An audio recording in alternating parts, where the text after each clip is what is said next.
सगळ्यात पहिले तर इथे उपस्थित सर्व मान्यवर आणि क्रीडाईचे सर्व मेंबर्स आणि तुम्ही सर्व पत्रकारांचे खरंच खूप आभार. आज सरांनी जे इंट्रोडक्शन दिलं माझं की माझी नवीन सिनेमा जो येतोय आणि तो सिनेमा लोकांना आवडतोय आणि त्यांच्यापर्यंत पोचतोय, याचा खरं सांगू तर आनंद आणि तुम्हा सगळ्यांना थँक्यू म्हणायचं आहे. कारण ह्याच्या आधी आम्ही एक पत्रकार परिषद ठेवली होती कोल्हापुरात, पण जेव्हा आम्ही प्रमोशनला आलो होतो आणि तेव्हा आम्ही त्यांना सांगताना तेच सांगितलं होतं की मराठी सिनेमा मोठा करताना ना त्याच्यात सगळ्यात मोठा वाटा तुमचा पण असतो. कारण तुम्ही ज्या पद्धतीचे रिव्ह्यूज देतात, तुम्ही ज्या पद्धतीने लोकांना सांगतात, आवाहन करतात, अकॉर्डिंगली लोक येतात आणि हा सिनेमा एन्जॉय करतात. सो मला असं वाटतं की थँक्यू सो मच. हा जो सिनेमा मोठा झाला आहे त्याच्यात तुमचा पण तेवढाच वाटा आहे. आज आम्ही या सिनेमाच्या निमित्तानं महाराष्ट्रभरात फिरतोय आणि जेव्हा क्रीडाई बरोबर माझं असोसिएशन झालं तेव्हा ह्या सिनेमाचं काम सुरू झालं होतं. म्हणजे आता सिनेमा प्रमोशनसाठी येणार आणि खरंच क्रीडाईचे खूप आभार. क्रीडा इज लकी फॉर मी की त्याच निमित्तानं मी कोल्हापुरात आले आणि मला तुम्हा सगळ्यांना भेटता आलं. मला खरंच सांगावं असं वाटतं की ना कोल्हापुरात म्हणजे जेव्हा माझं करिअर सुरू झालं तेव्हापासून अशा खूप कमी इव्हेंट्स आहेत की ज्या निमित्तानं मी कोल्हापुरात येते. खूप कमी वेळेला असं होतं की काहीतरी एखाद इव्हेंट होती तेव्हा आली आहे, पण क्रीडाईच्या निमित्तानं माझी फिल्म पण रिलीज होती आहे आणि मला आता तुम्हा सगळ्यांना भेटता येतं आहे कोल्हापुरात आणि कोल्हापूरच्या आसपासच्या ह्याच्यात पण माझे होर्डिंग्स लागलेत. मी बघत होते आता येताना, पण मला सगळीकडे दिसले.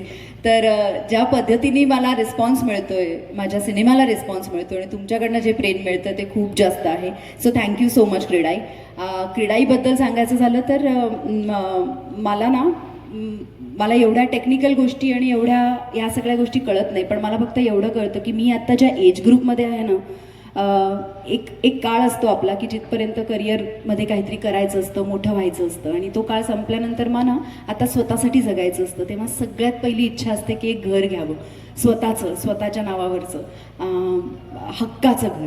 आणि मला असं वाटतं की जेव्हा अशा पद्धतीचे प्लॅटफॉर्म्स आपल्यासाठी उभे राहतात, जिथे आपल्याला हक्काचं घर शोधायला सोपं जातं, तेव्हा ही खरंच खूप मोठी गोष्ट असते. आणि त्यामुळे मला जेव्हा कळलं की मला अशा कुठच्या तरी उपक्रमाचा भाग व्हायचा आहे तर मी लगेच हो म्हणाले. कारण मुंबई पुण्यापर्यंत हे कन्स्ट्रक्शन्स आणि या सगळ्या गोष्टी खूप जास्त डेव्हलपमेंट्स होतात आणि त्याच्यात मी पार्टिसिपेट होते आणि मिळतं. पण कोल्हापुरात येऊन अशा पद्धतीचे एवढ्या मोठ्या पद्धतीचे एक्झिबिशन्स मी तरी नाही पाहिलेत आय थिंक. तर त्यामुळे मला खरं तर आय एम लुकिंग फॉरवर्ड. मला खरं 1 तारखेची मी वाट बघते की जेव्हा इथे सगळीकडे मला वेगवेगळे स्टॉल्स दिसणार आहे आणि इथे उपलब्ध माहिती जी असणार आहे ती आमच्या जनरेशनसाठी स्पेशली ज्यांना घर घ्यायचं आहे, ज्यांना उद्या उठून स्वप्नाचं घर बनवायचं आहे, त्यांच्यासाठी खूप महत्त्वाची ठरणार आहे. सो थँक्यू सो मच की मला तुम्ही ह्याच्यासाठीचं एक प्रतिनिधी म्हणून तुम्ही मला सिलेक्ट केलं. Thank you so much again. तुम्ही मला सगळ्यांनी ऐकून घेतलं याबद्दल आणि 1 तारखेला तुम्हा सगळ्यांना परत भेटायला येणार आहे तेव्हा आय एम शुअर अजून प्रेम मिळेल मला. थँक्यू.